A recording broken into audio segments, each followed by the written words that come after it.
Hello, folks. Welcome to Between Awesome and Disaster. This is your host, Will Carey.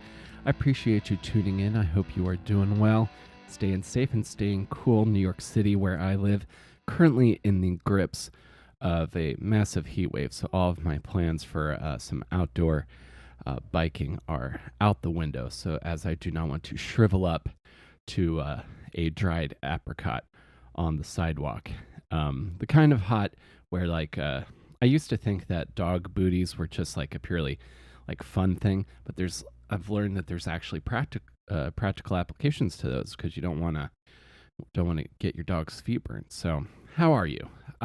This man, the past couple weeks, and I was a lot of things to talk about. On a lighter note, I hope everyone had a great Barbieheimer opening weekend. I will tell you my experience, folks. I saw Barbie opening weekend with a big group of friends, several of my friends from Backdoor Barbecue, as well as my wife Chelsea, my friend Cindy, and all wearing pink. And I will say the vibe in the theater, I saw it in Queens where I live, was very excited and very friendly and very joyful because I never got to experience like an opening night weekend or premiere of a Star Wars movie where everyone shows up in costume.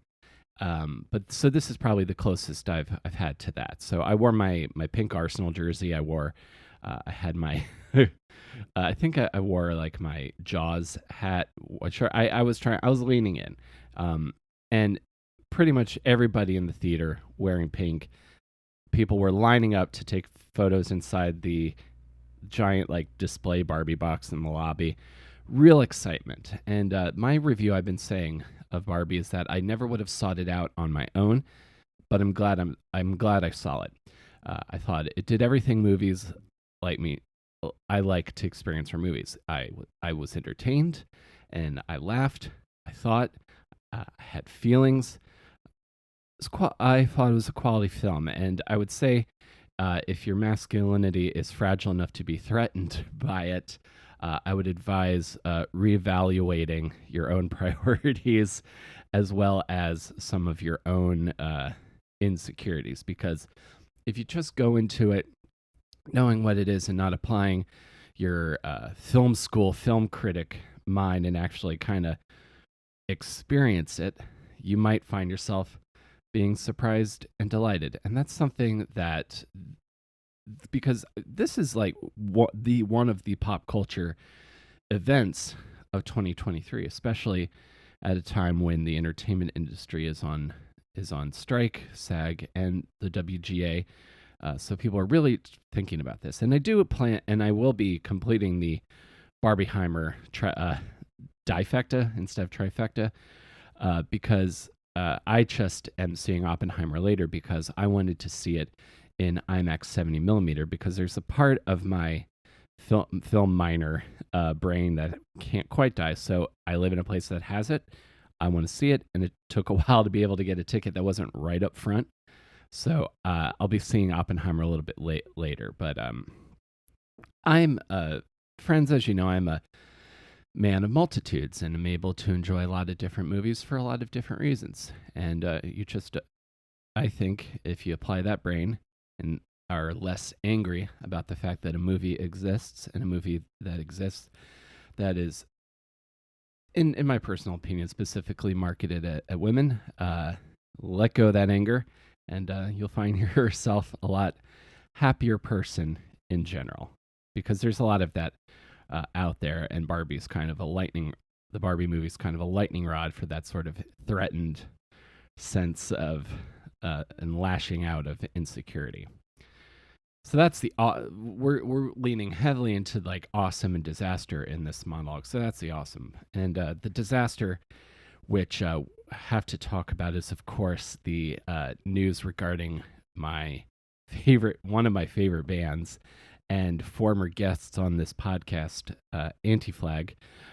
Anti-Flag suddenly disbanded abruptly at the same time that the launch of a episode of the podcast Enough that accused the lead singer of that band, who I have spent a lot of time talking to, of very particularly heinous sex crimes. And I'm disappointed. I am angry for a lot of reasons, and they're all selfish, because I am very much in a place where this does not affect me directly, or is in a way that is causing any kind of lasting trauma to myself. But I just felt a real sense of, not even like a real sense of, I felt, let's collect this thought here. I just felt very upset that this that this person and this group, this lead singer, who I spent a great deal of time, effort, supporting, going to see live, interacting with, dissecting their work, analyzing it. For someone like that, who this band's entire brand is trying to find righteousness in the world, and support of good causes, to be on the right side of things, to educate folks on the right side of issues, is particularly deflating as an outside observer. I was especially speaking to, and I was talking to my friend Siobhan, former guest friend of the show, because a big part of our friendship is being fans of this band and going to see Anti-Flag numerous times over like the decade that we've known each other. And in a time when the world is in the state that it's in, given the state of the upcoming presidential election, climate change, all of the tornado of bad news, to find that your one of your little comforts, favorite music, is stained by something so horrible, that is I think the analogy I used was, it was as if you were stranded on a desert island. Everything else that happens in the world is like the oceans are on fire, and you have this one little tiny island of respite. And now that island is infested with fire ants and coconut crabs that you're going to get stung, and they're going to eat your face. So that was disheartening, to say the least. That experience of reading that news, because I read the news of Anti-Flag breaking up, and then people started putting two and two together with the release of the episode of the podcast Enough, and people started putting two together, and a statement by the band and Justin saying the lead singer has been released.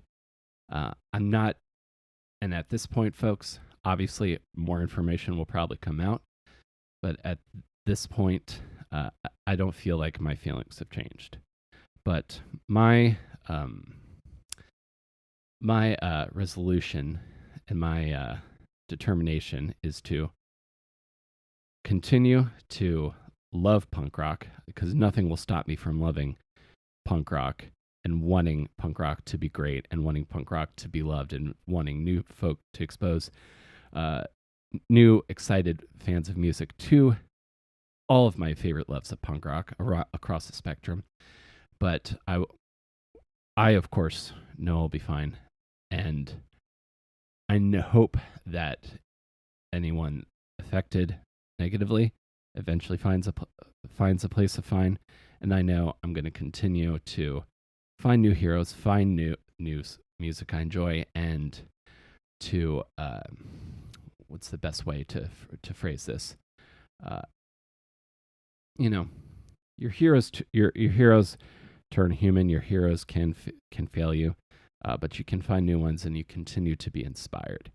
So that's the disaster side of the past couple weeks, and I figured that more so than other big events related to this that I'm just tangentially related to. I very much feel involved because he's the lead singer, because they have been guests on this podcast. So it felt it would feel weird if I didn't mention something. So that's what I think. I'm angry, I'm disappointed, but I'm not the story here. So I'm gonna let it go, and I'm gonna move on. And that's part of what today's episode is going to be.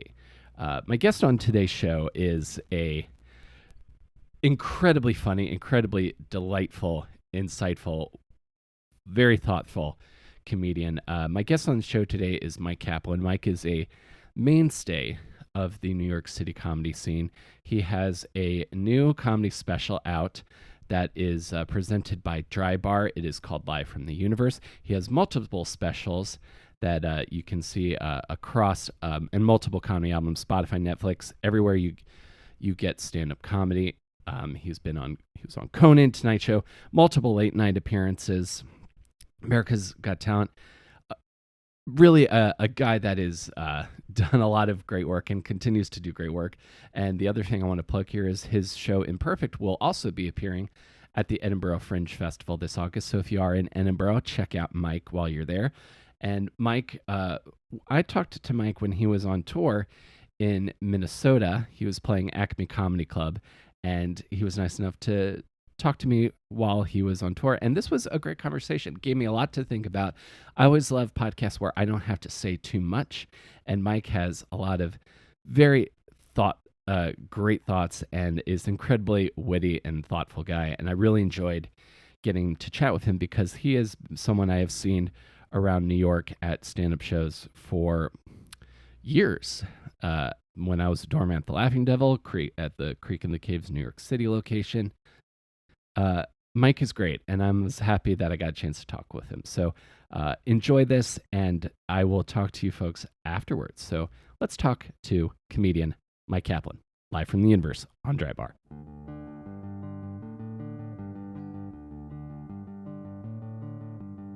Well, thank you again, man. So you're in Minnesota right now? I am. I'm in Minneapolis, headlining the comedy club, Acme Comedy Company, one of my favorites in the world. Very, very cool. How have the shows been so far? I checked your website. You've done a couple of the dates so far, yeah? Yes. They had a Wednesday show and a Thursday show that were both pretty sold out. Like, I don't know how many people fit. It's, I think, several hundred people. It's such a great club. So they have, like, I think an insiders deal where, you know, if you are on their list, you get certain special, I don't know, discounts or encouragement to come on non-weekend nights. And so sometimes the Wednesday and Thursday, like this week, I don't know how shows will be Friday and Saturday, but they have been, the two that I've done so far have been packed in quantity and quality. That's great. Very, very cool.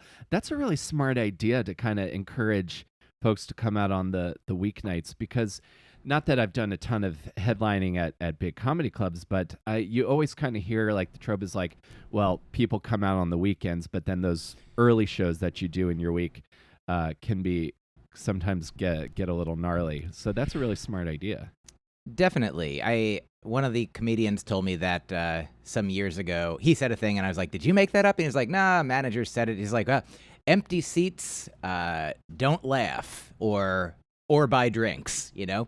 So they're happy to fill the place. Obviously, you know, they like getting paying customers, but if they can otherwise have a full room and the quality doesn't suffer, and I think did the opposite of suffer. It was the quality enhanced, the joy, the quantity enhanced. You know, all the things. Look, do I have to do all the work of communicating the very idea that I want to express? I'll do better.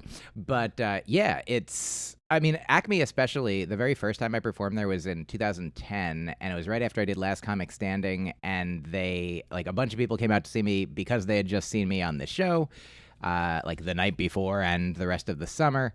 and I think that they had Tuesday shows, Tuesday through Saturday. They had like 7 shows for the whole week, which was like kind of, in my experience, unheard of. And perhaps perhaps it used to be like that in the heyday, the boom of the '80s and 90s before whatever bubble burst, and then man, now we're in a new boom. But now we're in a Wednesday through Saturday post pandemic boom. But it's just fantastic to have a full room on a weeknight. It's a pleasure.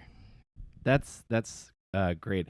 Are you kind of feeling that, like, now that the pandemic is, I don't want to say it's completely over, but it seems like more of a less of a ever omnipresent force in our lives. Are you seeing that, like, people are really excited to go out and see things and buy tickets to things? That definitely. I mean, I'm definitely excited. I can speak to that, and I think maybe it has switched, or at least is on the trajectory from pandemic to endemic. We're like, oh, good, it's not in danger of murdering everyone in the world, just some people sometimes, But I do think that, there have been waves of like sort of relief and then, continued exhaustion with variants. And we also, we never know what the future is. I mean, I don't. I'll speak for myself. I don't know if you know what the future is. Please let everyone know. But I don't. I do not either. And so absolutely, like once clubs started opening up after vaccinations were around, and it seemed like the guidelines were such that it was safer to do shows and also not murder people. There was absolutely a real boost, I feel like, to the morale. Like, I feel like maybe it's kind of similar, perhaps. I'm gonna go out on a limb here for an analogy. Sometimes I've done shows, like I flew to Alaska twice to do comedy shows in the Fairbanks area. And I remember one time, maybe both of the times, I flew into Fairbanks, maybe did a show in that area, but then the other 3 nights I was there, like the booker had me like drive, a couple hours one direction, then a couple hours another direction, and wherever I'd end up, there was no airport, there wasn't like a ton of like tourist attractions, so like they were just happy that I was that, and like they didn't know who I was, but they're like, like I remember this one bar. It was kind of like, seemed like a cowboy bar of some kind. There were people legit cowboy hats, and I don't, I don't wear any hats. I mean, I wear a lot of hats, but none of them wear hats. But I remember, at the time, maybe my material was like, there were some things that I was talking about that were certainly skewing socially progressive, and my understanding was that the area or some of the people in that particular venue did not skew that way. But I remember like a man in a cowboy hat coming up to me after a show and just being like, "Thank you very much for coming here." Like I don't know if I got the vibe or if he literally said, "It's like I may not agree with all the things that you say, but we're very grateful that you're here." And I'm like, that's what more could you want from a person who disagrees with you than I mean, I guess maybe to not tell you anything at all, but that was respect, like basic level of respect. Yeah, 100%. We were both human beings in that moment, in that place, but I got a lot of that. I was grateful for the gratitude. I'm like, I'm happy to go places where people want me to be to do comedy. They're happy that anyone is coming to their, small town in the middle of, quote unquote nowhere. Everywhere's somewhere, but in the midst of not as much civilization town-wise. And so I feel like similarly, like, that was happening after things started opening up after the lockdowns. Like people were just like, they were excited to be somewhere it was like the reverse kind of. They're like, thank goodness that we're here, thank like that we can be where you are, that, that there could be a communion, a connection. Cause I mean, I think that is like, one of the greatest human needs and desires, like to be with other human beings. No, yeah, it absolutely is. There's that sort of like coming together moment, like when it comes to like performances, or people always talk about sports as being like a great like unifier coming together of things for the moment of sports. I imagine if you ever like did like a show in my hometown of like very rural like Southern Maryland, I bet you would get that same reaction. My dad would probably go just like, well, that guy talks really fast, but he sure is funny. Like I'm sure you could get that reaction. Let me also ask you this about Acme, and I don't know if I hear this. I've heard so many great things about Acme and like places like Comedy Works. I don't know if you play there. What do you think makes these clubs that like headliners talk about, or is like, oh, this is the greatest club in the country? What goes into either way the business is run or the way the room is set up or the building itself? What makes those clubs as great as they are? Low ceilings. That's it. What if that's all I said? That is. I have performed a few times at the Denver Comedy Works as well, and that is absolutely up there with Acme as like one of the best rooms in the country or the world. I've been to Acme much more, and so I can speak to a little bit of what makes it so great. It's a lot of factors like that, sort of alchemize all together. But like one is the physical space. Like it is really a beautiful room with low ceilings such that the laughter can reverberate. If there are hundreds of people in there, it's very like, vibrant and loud and the laughter really, it's unlike a lot, it's unlike a smaller room where there's if there's more people, there's more laughter. But like there's something about, the acoustics, the physical structure. Like I'm not an architect, I'm not an expert in this, but it's like, so to me it's magic. I'm like, oh, like this, it's just beautiful. So physically, visually, aesthetically. So that's one thing. Another thing is, they've been here for years and years, and I feel like the owner, Lewis Lee, in a way an anomaly. In like, I love every comedy club that I've ever worked at. You are an exception to what I'm about to say, or any comedy club that any booker that's listening. That hasn't booked me yet. You are the best, whichever one. But I find sometimes that over the years, I've met two different kinds of, like, there's a spectrum, let's say. But on the one end of the spectrum, there's a business owner, like a really like type A controlling, like they know how to run a business, and they don't necessarily like put as much. They're not as much. They're like art, yeah. But like we'll get the artists in here, we'll get the comedians in here, and then like we'll do the business. And then on the other end, I feel like there's club owners who are like love comedy and love art and love it so much that they just had to. They're like they're not good at business necessarily. They're like, I don't like paperwork. I don't want to. But somebody's got to do it to give a space to create an environment where this magic can happen. And I feel like Acme's owner is like the rare combination of the two. Like that. I feel like you see this in comedians as well. Like I think there's so many comedians who are fantastic comedians, who are like, the business. And I, among them, I'm like, oh God, like, it's why it's nice to have, if you can have representatives do the stuff for you, but like, reaching out, and these days social media and whatever it might be, like the non-creative, and here's the thing, I talked to Steve Hofstetter, I think is a comedian who does combine the business and the art in a similar way. That he focuses on both, and I had him on my podcast once, and he was like, I try to view, and I encourage other comedians to try to view the business things not as the non-creative parts of comedy, but to be creative with them as well. Like, you're a creative person, you create comedy, why not also use those creative skills to figure out creative ways to get people to your shows, for example. So I feel like that that there are so many comedians, like it's very, I guess there's also comedians on the other end that are just like very good at business, and you're like, how's their comedy? They're very good at business, right, and it's not good either. Yeah.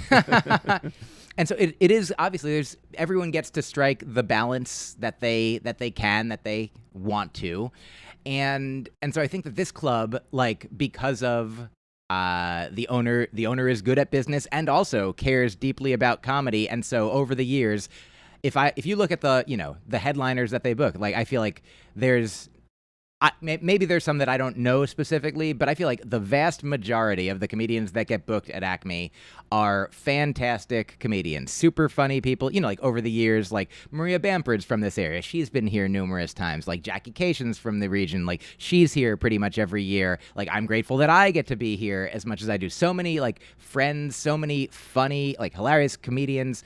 So I feel like they book good comedians, and then that attracts good audiences. And then I think they also, in some ways, maybe not the word, this isn't the best word, but train, like sort of, or the audience is, everyone kind of learns how to be at a comedy environment together. And one other things that go into like the specifics of Acme is like they have a restaurant on the premises, but there's no eating in the room. So like the focus is on the show. Like there's drinking, but there's no drink minimum, I believe. And then the drinks are pretty reasonably priced. So people are drinking, can drink, but don't have to, which I think is a nice way to treat the audience, to be like, you can come here, you can drink, you don't have to drink. You can eat if you want to in the room outside, then come in, for the show. If you get here early, make a night of it. Yeah. And so I feel like the experience, they think about everything, like for the experience of the audience and the experience of the comedian. They just book very good opening acts as well. Here's two other quick things. Is one, when I was starting out in Boston, there was a club that had a few different locations, and one of them was in Providence, Rhode Island. And then another club opened up in Providence, Rhode Island. And the first club, the big one, was like, if you work there, you can't work here, which is, I think, understandable if it's for the headliner. They're like, you're coming to our club, we don't want you promoting another show nearby too soon after or right before. But for opening acts, for people who aren't a draw, when you're just starting out, you're trying to get on stage wherever you can.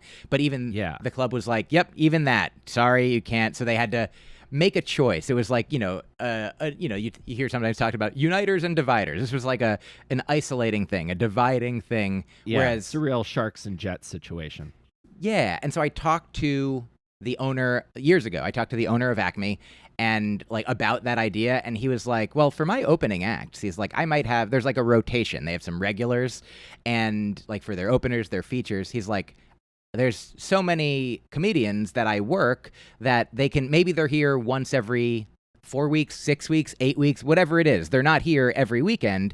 He's like, if I was to say you can't work anywhere else in those intervening weeks, like, he's like, that would be shooting myself in the foot in a way, because if they get to do as much work as they can elsewhere, he's like, then they're better the next time they're here. He's like, and I want my comedians to get better and better, because they're also not my comedians. I'm now putting words in his mouth, paraphrasing, but it's good for the scene for there to be like a thriving market of many venues, many comedians. Like it's not a zero sum. It's like it's more like a positive feedback loop, that the more good comedy shows there are, the more good venues there are, the more good comedians there are, the more audiences there will be for all of it. And like the everyone can, the what is it? The rising tide lifts all ships. Lifts all boats. Yeah. Yeah.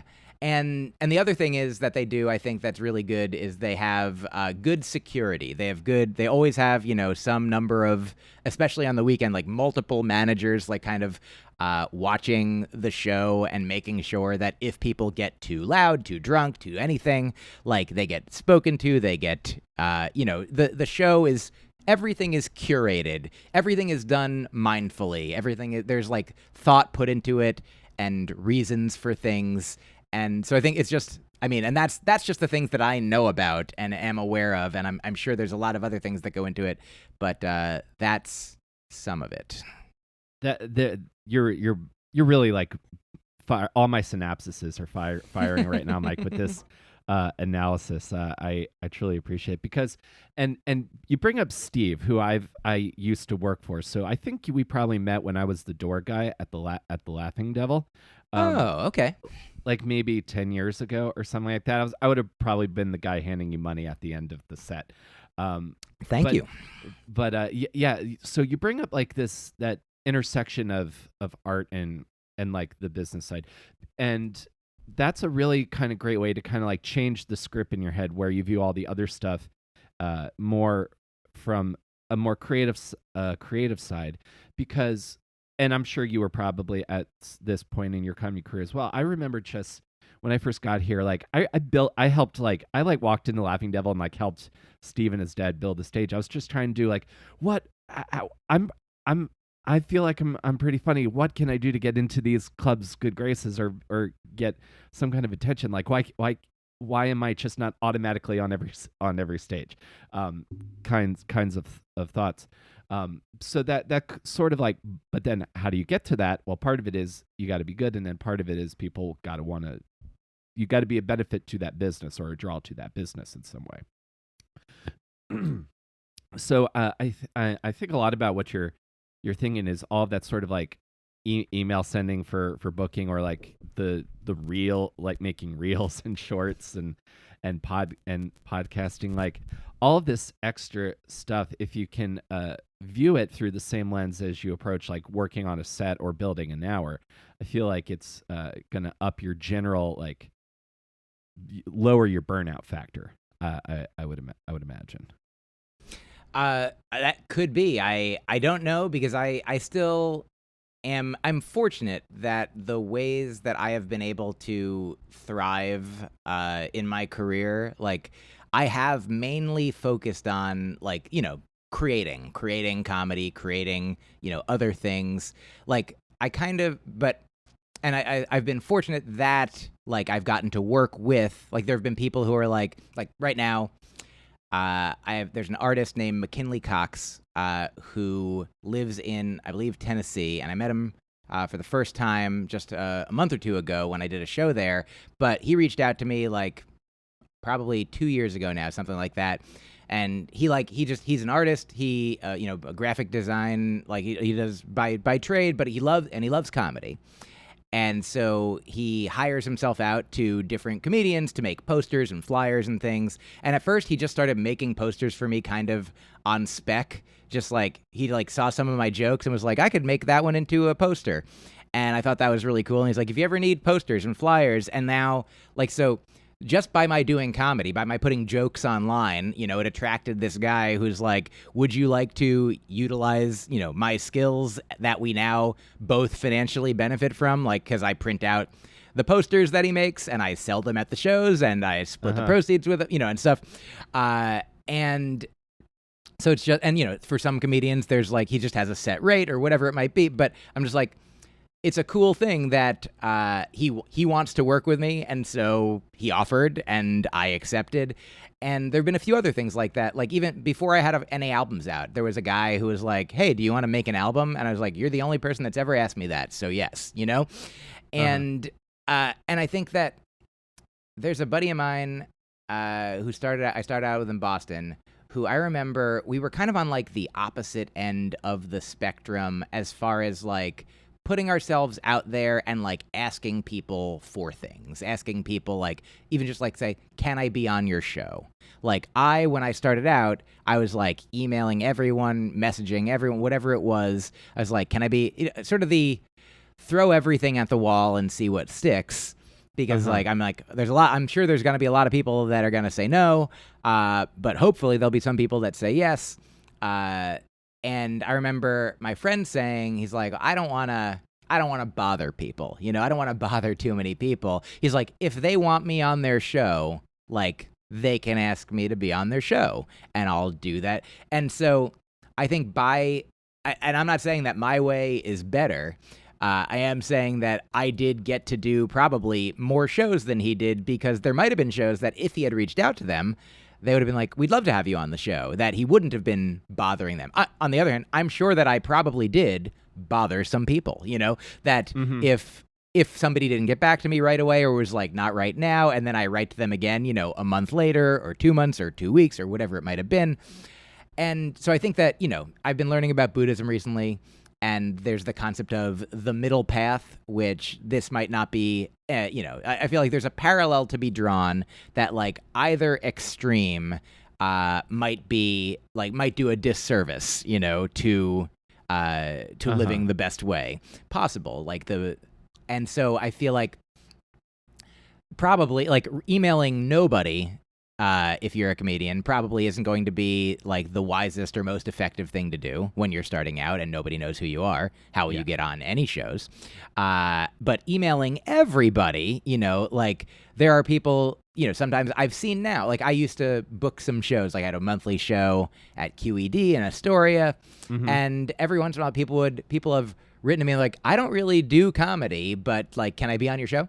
And so it's like, okay, well, there are places to start, like open mics and places where anybody literally can go and get on stage. But this is all to say, I feel like I have sort of done the throw everything at the wall approach to kind of, I guess that's kind of, I realize now, like, first of all, with joke writing. Like, when I started out, I really just didn't know, like nobody knows exactly what joke is going to be funny or what's going to work or what's going to be your best material, like before it's even been performed. So like I just had a notebook and I wrote down every thought that I could imagine could turn into a joke that I thought I could do on stage. And I still, to this day, like carry a digital recorder and capture all of these ideas, capture way more ideas than I ever will in one lifetime be able to try out enough to determine whether they're going to be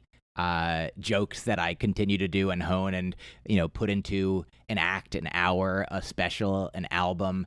And now the job also becomes more like curating my own, my own material. Like my girlfriend came up with this concept that like when I'm creating new material, she calls it the blooming phase. And then when I'm, getting the material ready to be in its like sort of finished recorded form, that's the pruning phase. So like one is, just expansive, just like, no bad ideas, brainstorm, like throw it all out there, get it down. Absolutely. And then later be like, what is good? Is anything, what is the shape of this that I want to aim for? And so I do feel like now I'm seeing a connection between like the way that in the beginning I was just like email everyone, throw all the emails at the wall and see what sticks. And I'm not saying that that's, again, like the most effective, efficient way to probably, move through the world as a comedian. I think figuring out, what the best place is to start, where to be, like how to be. As you were saying, like, how can you be of service? How can you be a benefit, to a business, comedy club or what have you? And I think, one way is you get really good at comedy. One way, just focus. That's the main thing to do as a comedian. Do comedy, get better and better at comedy, and eventually people will be like, do you want to come do comedy in my building? Because that will be helpful to me to have a good comedian in my building.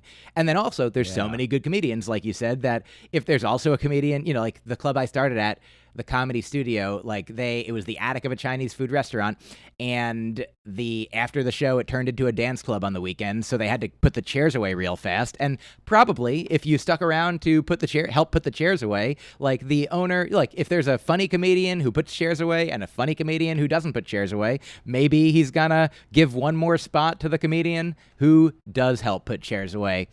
And so I feel like that idea, like figuring out where you can, how can you best spend your time, like be it writing, performing, and then when you're out and about, like being, a friendly person, being a helpful person.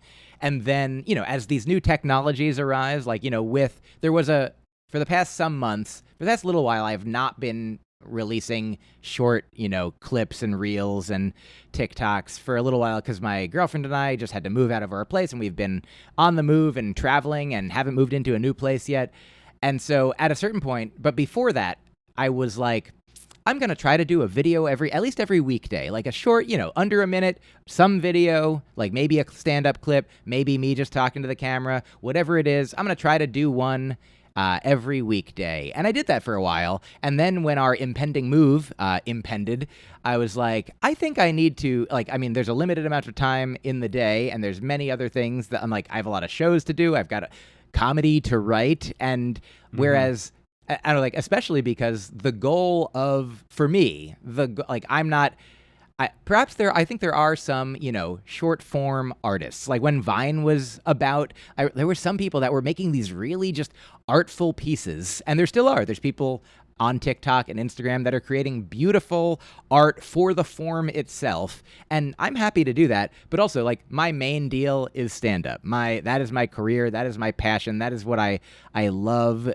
doing for my living. And so then, for me, the social media, like, I love putting jokes. I like writing jokes and putting them on the various, now 17 million Twitter type things that there are. Threads and notes and, bears, oh my. And Hive and Mastodon and yeah. Pangea.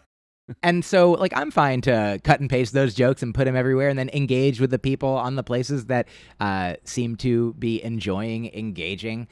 And also, but for me, like, putting the clips, putting the videos, at least one portion of it, it's to serve the stand-up, to get people to know, to be like, oh, there's Myq. He's a comedian. Is he doing shows? Can I come to those shows? Great. I'd love to come to those shows. Or can I buy his albums? Can I buy his new thing? Whatever it might be.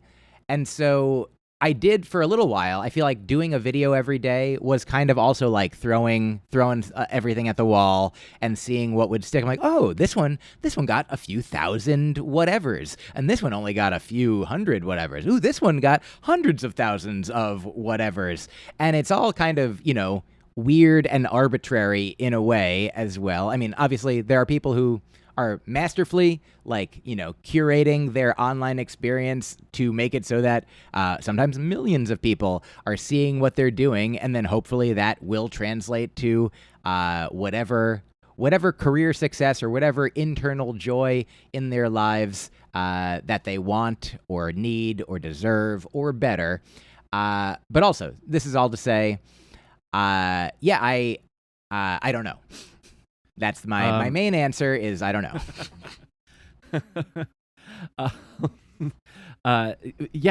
Well, exactly, because stand-up is one of those funny things where, like, you can't put too much of the actual product you're selling, which is your current set that you want people to buy a ticket to see.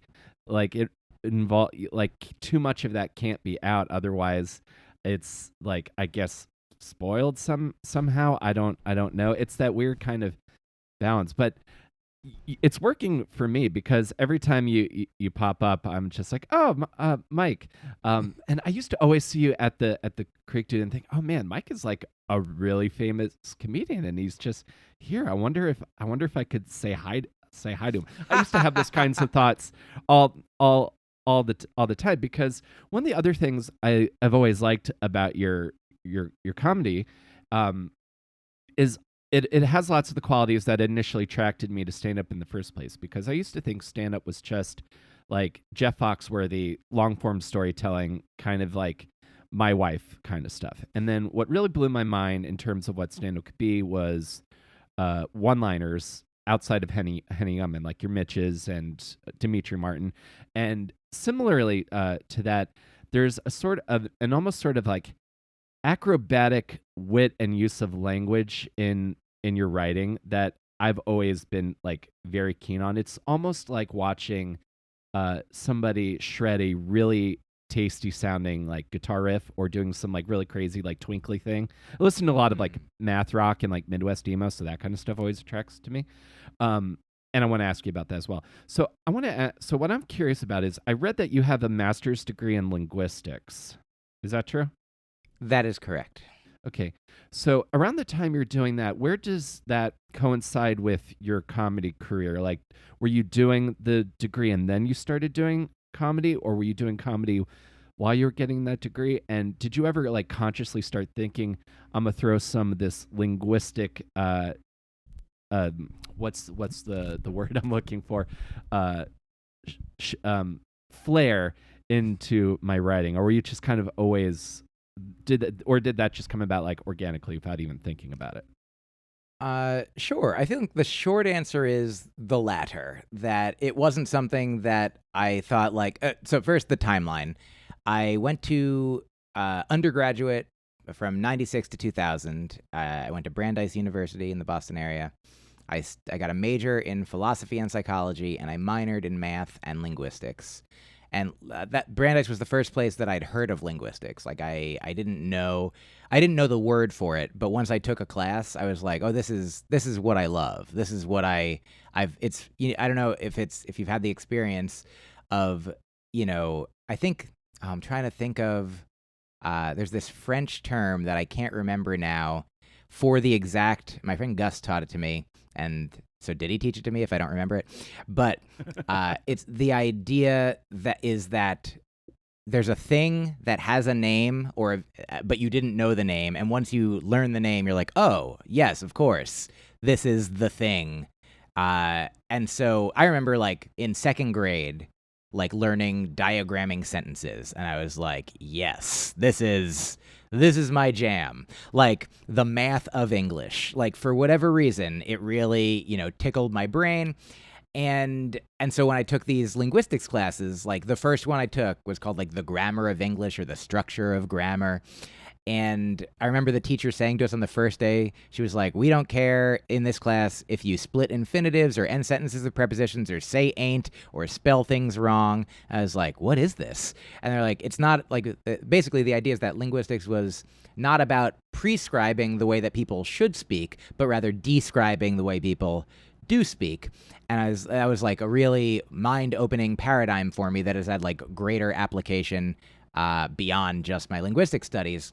And so I took as many classes as I could in linguistics at Brandeis, but I only found it later in my career, so I wasn't able to major in it unless I stayed in school extra years. But it made me want to get a master's degree in linguistics to just learn more, to have more fun with it. And like some of the classes that I took at Brandeis and at Boston University where I got the master's degree, like one of my favorite classes was semantics. Like legitimately, I took a class called semantics that one of our first papers was to write a paper all about the definition of what a chair is. And it was the subject of great, sort of like how do you include everything that is a chair, but exclude everything that isn't a chair, because a stool is very much like a chair, but you'd be like, is it a chair? No, it's a stool. And same thing for a couch. But how is a beanbag chair? It hardly even looks like what you'd imagine a chair to be. We're like, nope, that one's a chair. So I guess the definition is just, does it keep you off of the ground in a sitting position? I mean, but I do think that, is a throne a chair? Maybe you could argue that it is. But I think that, a bar stool with a back also keeps you off the ground in a seated position. Here's a spoiler alert.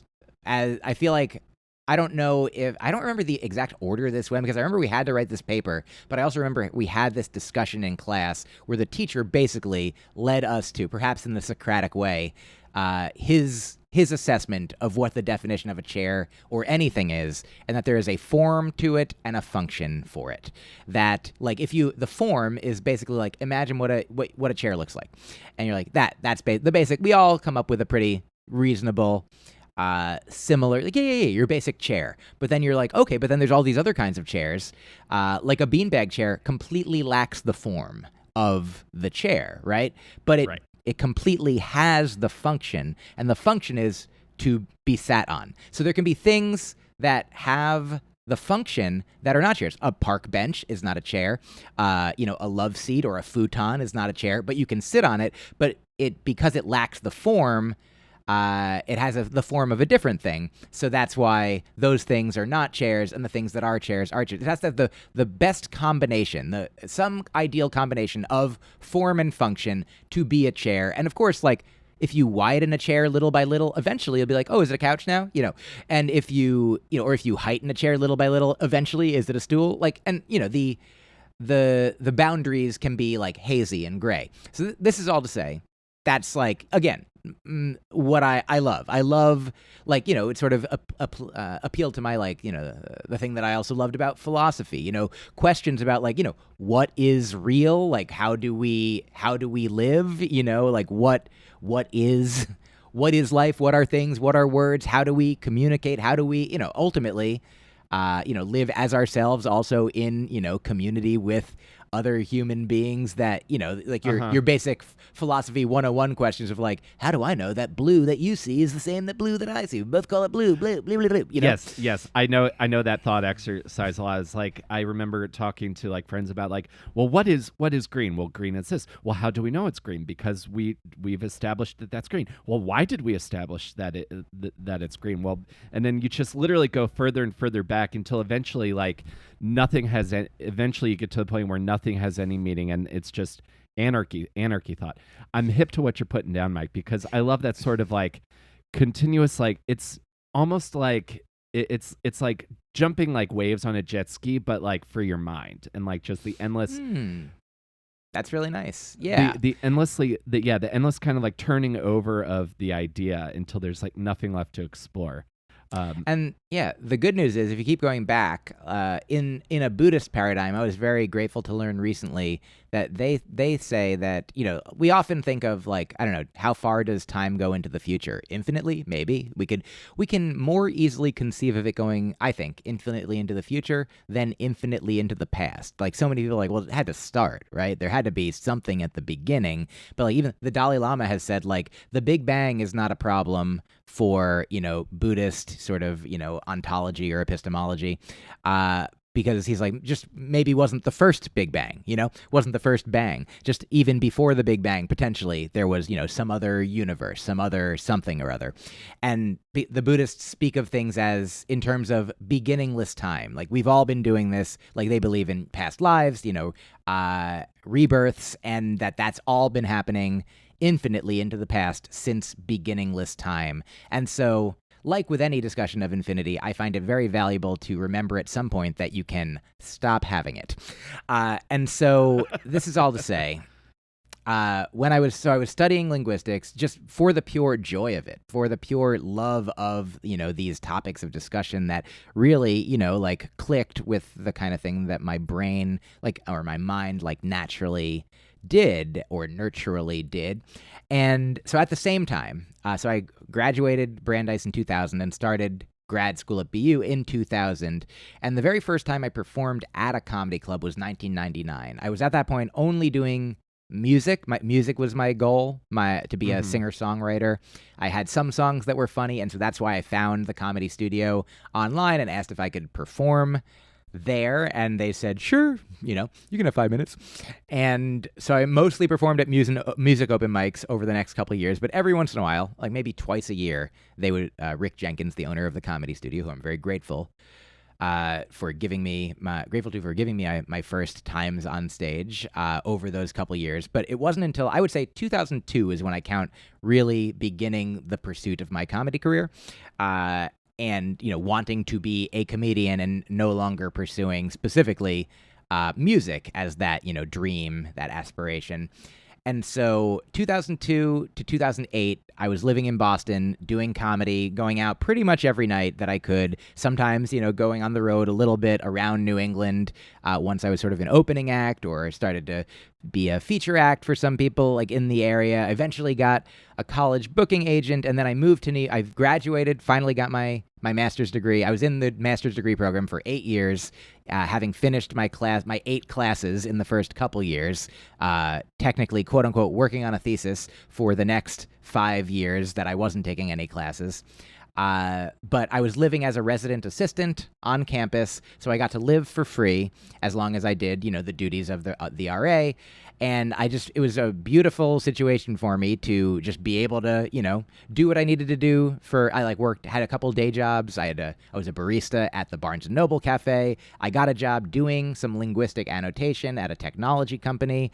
And then eventually in 2007, I got the first college booking agent that I had for a long time. And got a couple of college gigs that made it so that I was like, oh, if I can keep doing this, there's no guarantee, but I was like, I had a year where I made enough money from comedy that I was like, I don't think I have to do this other job anymore. And that's when I eventually graduated, moved to New York, and was like, now I am a full-time comedian, kind of balancing on the hope that was true. And fortunately, it did end up being true. But to answer your specific question, it was all happening kind of at the same time. I was in grad school. from 2000 to 2008 studying linguistics, and I was really starting doing comedy 2002 and onward. And I do feel like when people say like, oh, it makes sense that you studied linguistics, like the study of language and semantics and syntax and phonetics and phonology and morphology and all these different ways of parsing language and meaning and communication. And of course that goes along with comedy, and especially the kind of comedy that I'm doing. And so like, did one impact the other? And I was like, I feel like they're both kind of trees that are or branches of the same tree that are stemming from like the seed, the core, the root of what is inside me that, sometimes manifests as like, a philosophical manifesto that might not be comedy, but on other times it might end up manifesting as a philosophical manifesto that is comedy. And I just realized that manifesto, it makes sense that things manifest as a manifesto, because that is, and I assume that is the plural of manifesto is manifesti, if it goes by the, spaghetti Italian route. Anyways, I think that answers 17 of your questions. No, yeah, it totally does.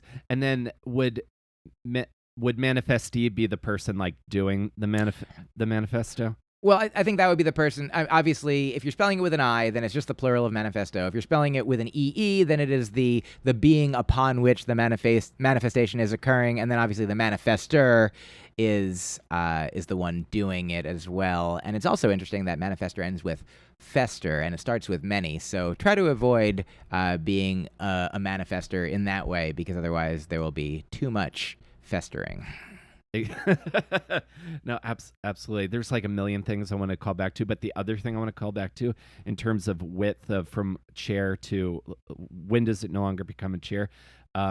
So at a certain point, like it becomes a love seat, the idea that two people could sit on it. Mm-hmm. But totally. But you can also have benches that could fit two people, would not be a love seat. So you also have to put in the quantity of, I guess, the property of love here being like, is this a comfortable seat? More or less, a love seat you would sit with someone that you're like close to in some way, romantically or physically. But then like a wider chair would be like a more professional sort of two-person sitting arrangement. Oh yeah, and I feel like just I co-sign that, and additionally, I think this is all sort of indicative of the fact that language itself is like never going to be a perfect route to the reality of what we're aiming to describe or communicate, because like a chair is a chair. The word chair isn't a chair. It can evoke it for people who speak the same language, people who have the same perhaps culture and contextual leanings, and we're like, oh yeah, of course, chair. But I mean, go back to color. There are certain times, like my girlfriend and I will look at the same piece of clothing, and I'll be like, the blue shirt, and she's like, the green shirt or the gray shirt, and it may be that our rods and cones are slightly different, or it may be that we have slightly different definitions for, like, for me, blue and green are next to each other on a spectrum of color. Like, where do you draw the line and say, on this side of it it's blue, on this side of it it's green? You're like, oh, this one's kind of a blue green, and we come up with other words, but the words are not the reality. Like, the words have their own reality, but the reality of a color is not a word. The reality of a shape, a form, a physical structure like a chair or a bench or a love seat is not like the form and the word are different. They're related, obviously, in our minds, but that's all to say. Like, again, I feel like it's useful. I feel like when I remember being a child, and you learn that there are words for things, and you're like, oh, this is great, and it feels like a closed system. You're like, okay, so there's a word for everything. But have you heard of the Gavagai experiment? It's a thought experiment. No, what's that? So it's, if I understand and remember correctly, somebody like came up with the word Gavagai, and they're like, look over, like, they do an experiment, they point to different people, and they point to like a rabbit running across a field or something, and they say, that in a certain language, that's a gavagai. And so now the question is, what is a gavagai? Like, because it could mean, if that's the only context you have, it could mean that rabbit means gavagai. It could mean that small woodland creature or mammal, or it could be that it's a part of the rabbit. It could be, that the rabbit's tail is a gavagai, or its ear is a gavagai, or like the whole scene, or like the forest is a gavagai. Like, how do you know what you're pointing at? How do you know where? I remember listening to Alan Watts recently, who I really love listening to. And he brought up a similar concept of like that children will sometimes point at something and say, what's that? And they're pointing at something that we don't have a word for, like a part of a building or a part of a something. And we're like, that's not a thing. This is a thing and that's a thing. But the way Alan Watts puts it, he's like, the world is wiggly and we try to like create straight lines out of it. Like look at a city. We're like, look, it's straight. It's straight and square. There's corners. But, look in quote unquote the natural world. And like, he's like, is a cloud like, what shape? Like a cloud isn't like pointy and angular, and it's like, that one's perfect, and a tree is perfect, and this and that, and I feel like this can also get into like, there's a beautiful, I think Ram Dass, the wonderful spiritual teacher Ram Dass, like idea that he says, you look at a tree, like they're all different shapes, they're all different, sizes and structures, and we're like, that one, we never look at a tree and think it's like the wrong shape, But we look at our bodies, we look at human bodies, and why don't we give ourselves that same grace? Why don't we treat ourselves as, generously as we treat a tree? And so this is all to say, the words, we're doing our best. We have a lot of words, and they all mean things, and there's different languages, and some of them have different words that we don't have, and we can learn from them. But that there's also one final digression. Have you ever read anything by Ursula K. Le Guin? No, but you're going to send me a reading list after this podcast. Yeah, absolutely. So Ursula K. Le Guin, one of my favorite authors. She writes a lot of sci-fi and fantasy. She wrote a book series starting in like the late 60s, maybe early 70s, called the Earthsea series. And the first one was called A Wizard of Earthsea, I believe.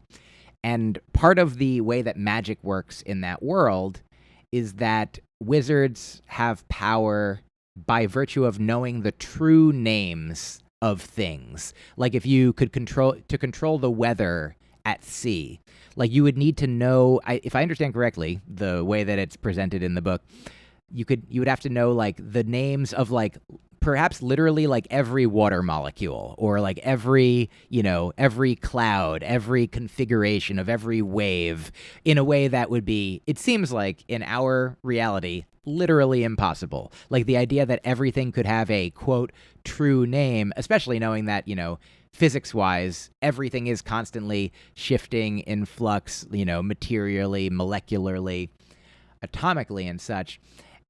But just that idea, it's resonant and meaningful and a nice thing to hold on to, because that's the way a lot of our brains work, is like, okay, this is that. Got it. All right. That's a baby, right? Oh, now it's a toddler. Okay. Now it's a kid. Now it's a tween. Now it's a teen. Now it's a grown up. Like, what is, these are all, not artificial or arbitrary, but they're constructed ideas of like just trying to describe and hold on to something that is ever shifting, like sand constantly flowing through our hands, or the Buddhist concept of like the same person cannot step into the same river twice, because the water is always shifting and it's not the exact same water, not the exact same river. And we're like those rivers, not the exact same.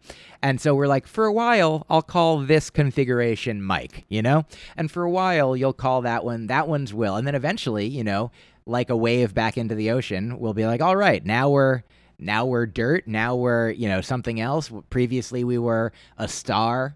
So now we're stars again. So works out pretty well. No, yeah. And I'm one of the things you got me thinking about is, I think there's a certain type of person in mind that is more comfortable with non-rigidity of definition, right?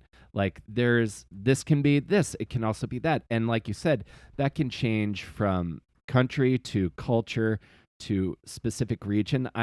Something I've been wanting to do recently is like just the fact that if you go like 100 miles down the East Coast, you'll have 3 or 4 definitions for what a sandwich is, like Mm-hmm. a long sandwich. Um, and then I feel like there's a certain type of mindset of which you and I don't think are, that very much finds a sort of maybe comfort's not the right word, but a certain sense of well, I guess comfort is the word I'm looking for. A certain sense of comfort in the order of like this is this and this is that, and then when that gets challenged, that can sometimes lead to some very like kind of outward aggression. Is Yeah, I agree with that, and I'll add I'll add these three things. Number one is I think that we can all be that person, and maybe it's a spectrum, and we do it in some situations and not others, and we strive to be like. I think it's true that what you're saying is true, and that a lot of our discomfort arises in the discrepancy between what is and what we think should be, or what we expect to be, or what we were taught it was or told it was. And you reminded me of a quote by, I believe this guy, and maybe other people have said things like it, but there's one quote by a guy named John Finley, who was an English historian and mathematician. It's maturity of mind is the capacity to endure uncertainty. Like that, I've heard it about like emotional maturity involves being more comfortable with ambiguity, with, sort of a dialectic where it seems like there might be two sort of contradictory ideas that might all both be true in a way, or that we don't know what the truth is or what's going to be, and to be okay with that. There's also a poet named Robert Haas, who I've only seen his name written, so I hope I'm saying it right, but a quote of his that I love and I repeat often, which is funny given what it is repetition makes us feel secure, variation makes us feel free. And so like both of those things are valuable and meaningful, and also perhaps we don't have to get into it extensively, but sort of underlie the main differential between conservatives striving to conserve, to repeat, to maintain the security that they perceive of the past, and progressives who are like, let's try to make there be progress and change and freedom more for all, and that, of course, excluding the political aspects of these, like there are things that it makes sense that we want to like maintain and are comfortable with and secure in, and like this, like the sun rises every day. That feels good to know that that's gonna keep happening for the next several billion years or so. Like if the sun didn't rise, it would probably freak us out. But then also, like I sort of middle pathwise, if everything's the same all the time, then like what is life? I've always feel like if you have a job where you go every day to the same building at the same time and do the same task, like I feel it's probably pretty important to introduce something different in your life, like on the weekends at least, or at night, or do one thing a day that's not the same. And for so me you as a feel comedian, free. yeah, for me, my life is generally freedom, which, potentially I'm not saying that like it's too much freedom could be, anarchy. Like you said, too much freedom could be chaos. And I don't mean that, I mean, in this way, that like with my day, if I don't like I'm glad to have like a morning ritual where every morning I wake up, and if I have time, if I don't have to run away to a flight or whatever, like I meditate and I do morning pages and I drink a liter of water while I read something from a peaceful book, like for these formative minutes of the day. So for me, like if you have the same thing going on every day, try to do something different to introduce that freedom. If you have different things going on all the time, for me, it feels good to have something the same, something secure, something that grounds me.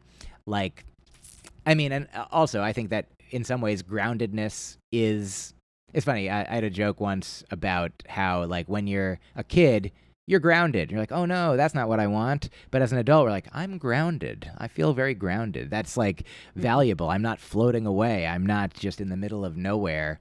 There's a Buddhist teacher. I think it's Chagyam Trungpa Rinpoche. If it's not him, it's some other wise quote offerer who said, the bad news is we're all hurtling through space with no parachute. I'm paraphrasing. He's like, bad news is we're all plummeting with no parachute. The good news is there is no ground.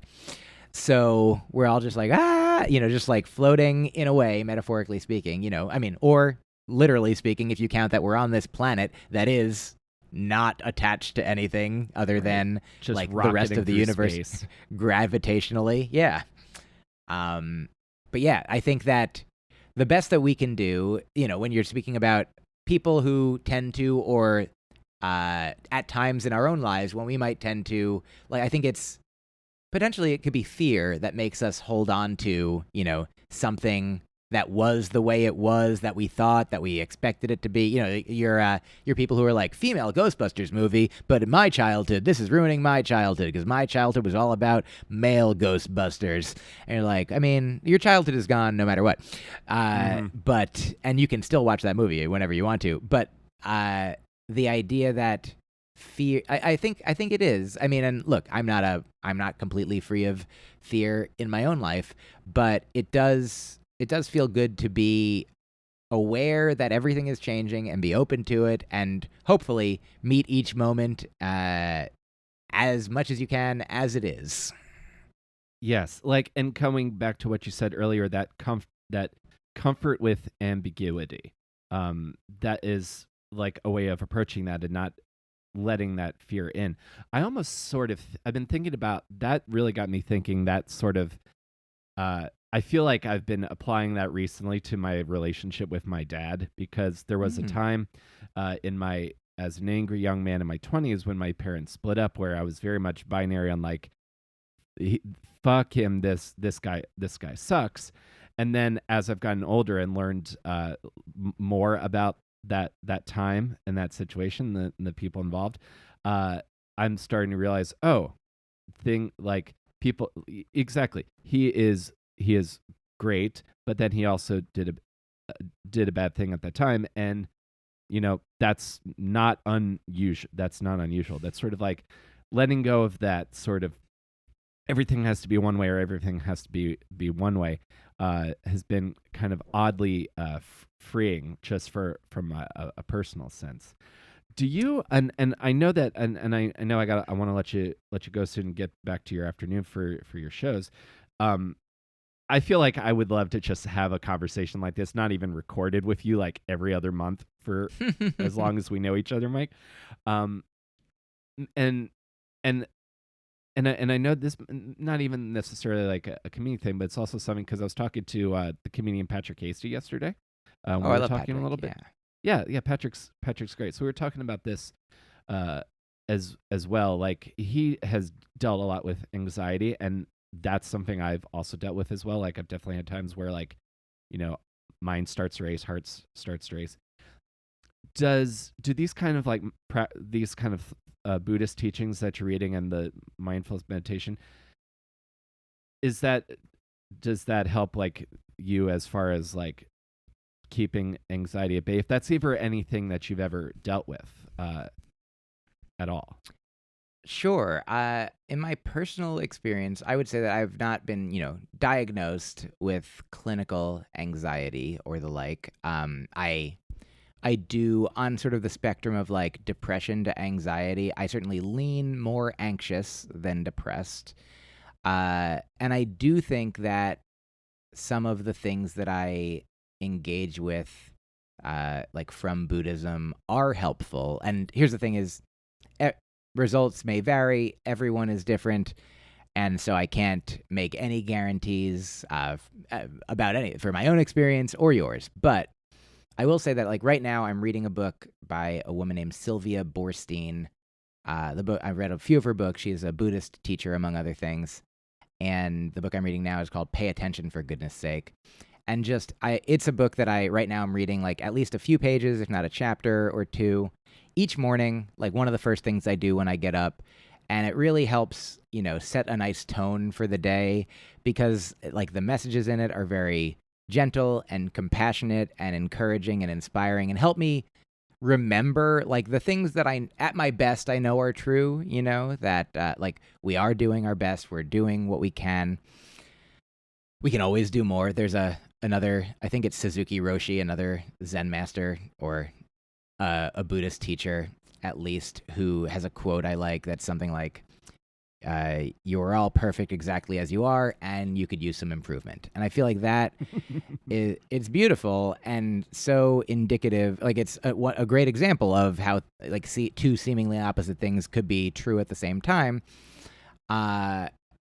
And so that things like that are very valuable for me. I find that meditation, I feel like is something that the woo-woo community and the scientific community agree on. And I think that's like, a nice, a rare gem of an experience. So like, I did just get this new meditation book that I haven't read all of yet though. And it was a question and answer with like a meditation teacher. And I think the teacher who's the author is asked the question, does meditation help you be more peaceful?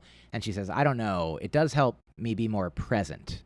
And so, like, a lot of the times you might have anxieties, you might have thoughts swirling around, and meditation might not, like, stop that from happening, but I think it can help.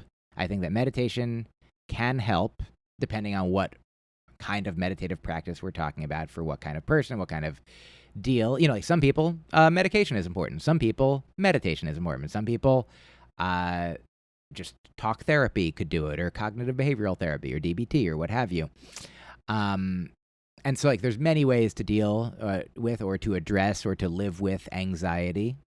And yeah, for me, I would say that that meditation is helpful, and that reading things written by people who, I think, from wise places, a lot of times in the Buddhist space, have been valuable to me. I mean, I can absolutely see that. I feel better just having talked to you for this past hour. I have such a clearer sense because of both how I am approaching like my thinking on things, and then also coming out of the pandemic, like comedy. Like I just had the podcast for a long time, so comedy kind of halted, and I was like, and I've been like very anxious and overwhelmed for like, how do I even like, do I even know how to still do it? Am I starting all over again? So I already feel better about a lot of things in my life for having talked to you, Myq. So I'm so glad. I appreciate that. So I have like a couple more things I want to ask you, but I also want to make sure we promote some stuff. Sure. So you have a new comedy special called Live from the Universe that's out on Drybar. Yes, drybarcomedy.com, I believe, is their website. They have an app, and you can subscribe to it if you use the promo code my name, which is MYQ KAPLAN, Myq Kaplan, spelled my weird way. Put that into their website for a monthly subscription, and you'll get a month for free. And that is, and then there's also tons of other stuff on the Drybar app, and a couple clips that they've put on YouTube of my special as well, if you want to check those out first. Yes, I saw that. The Final Destination bit, that was really, really great. I thought that was really clever. Thank you, my friend. I really enjoyed that. And then you're also going to Edinburgh next month. That is true. In August of 2023, I will be doing a show that is currently called Imperfect. Pretty much every day of the festival, 25 or some perhaps more days. I think it's August 2 through 28 or so. So, yeah, if you're in Edinburgh, Scotland in August, come see my show. That would be fantastic.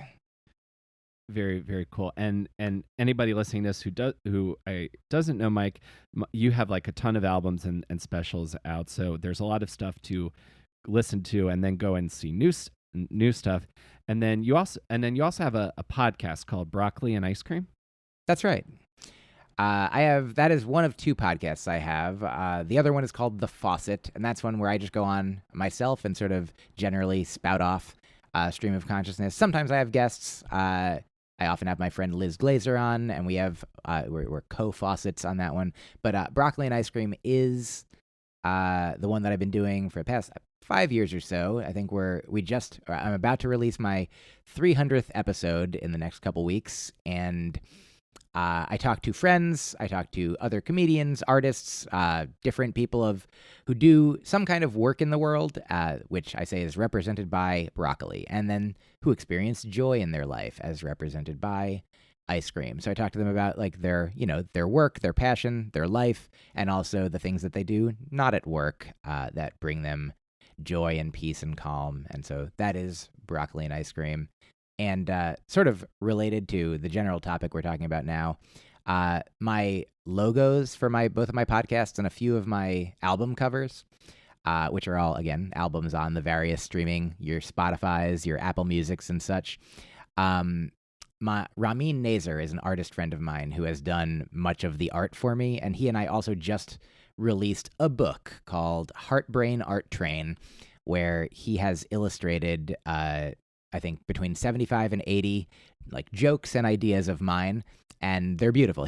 Follow him on Instagram, follow him wherever. Ramin Nazer is a treasure, and I'm thrilled to have worked with him on this particular project and as many things as I get to do with him. We've got other books in the works, but this one just came out like in the past month, and it's on my website and his website, and it's called Heartbrain Art Train, and we're pretty excited about it.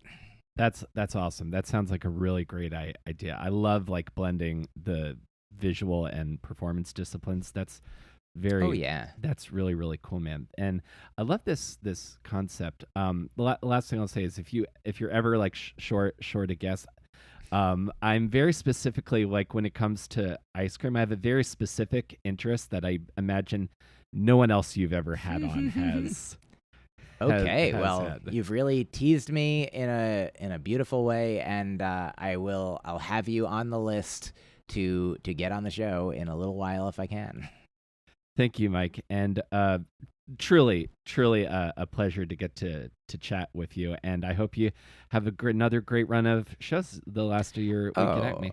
I really appreciate it. And did you say, were there any other questions, or was the plugs the final piece of it all?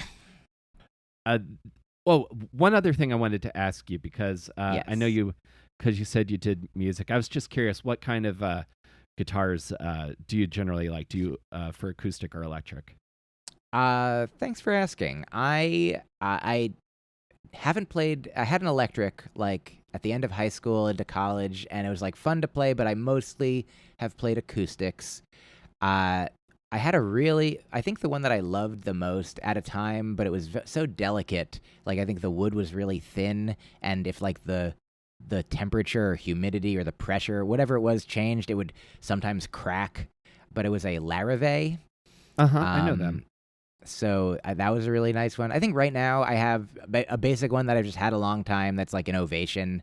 But I'm not like a super guitar nerd. Like as long as it plays, like I'm happy. Very, very cool. You might be interested if you like Ovations. Over the last few years, I've played one a couple times. I have a lot of guitars, so I don't necessarily need one of these in my house. But Fender put out this series called the Acoustasonic series, which is essentially like if you played electric guitar and were really familiar with electric guitar and needed acoustic, they have like Telecaster and Jazzmaster Stratocaster shapes. And all right, they use like impulse responses to like, you can make them sound like a smaller acoustic, a larger one. You can make it an acoustic with distortion. It's they're pretty pretty fun. That might be absolutely. That might be something to check out. I appreciate your thoughtful kindness. Thank you for sharing that. I appreciate your thoughtful kindness, Myq. This was really great. If you ever wanted to come on and talk again, anytime. I would love to chat with you. I'll be happy to. Maybe sometime after Edinburgh. Sounds good. Thank you. All Myq. right. Thanks, Will.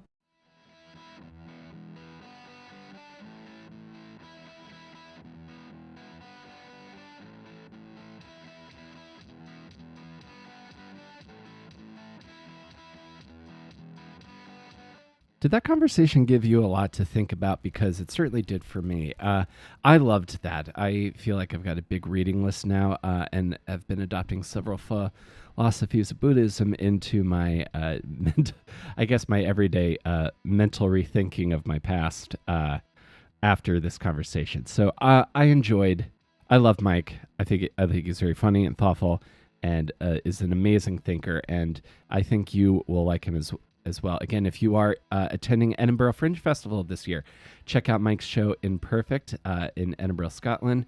And if you want to check out his new comedy special, it is called Live from the Universe. It is available, presented by Dry Bar. You can get it on Dry Bar's website. I will have links in the description, everywhere you can get stuff related to Myq. If you enjoyed this podcast, I have over 300 episodes that you can share with your friends. We are available everywhere that you get your podcasts. If you want to subscribe to us on Apple or Spotify, that'll help us please our algorithmic overlords. And if you are listening on Stitcher, quick reminder, the Stitcher app will be shutting down August 29th, so make sure you export your show lists and follow the show on another platform prior to that date. If you want to know more about me, you can go to awesomedisaster.com. That has links to everywhere you can follow me. I'm at Comic Will Carry on Twitter, or I guess X now. I am on Threads. I am at Will Carry 23 on Instagram. I am at Comic Will Carry on TikTok, and will probably be Will Carry something or another on whatever the next thing to come up will be. So thank you all again for the support. If you want to go a little bit further in your support of the show, you can check out our merch store as well as our Patreon, also at awesomedisaster.com. If you have any thoughts on things you would like for the Patreon, any exclusive rewards, I would love to hear from you, because I am nothing without the listeners, and I always remember that, and I appreciate each and every one of you. It's been a upset, as I said at the top of the show, it has been a upsetting, rough a week or so, but for every heroes that let us down, there are a bunch more that won't, and continue to inspire yourself, friends, and I will do the same, and I will see you next week between Awesome and Disaster. Stay safe, get vaccine boosted, and stomp out fascism. Take care, everybody.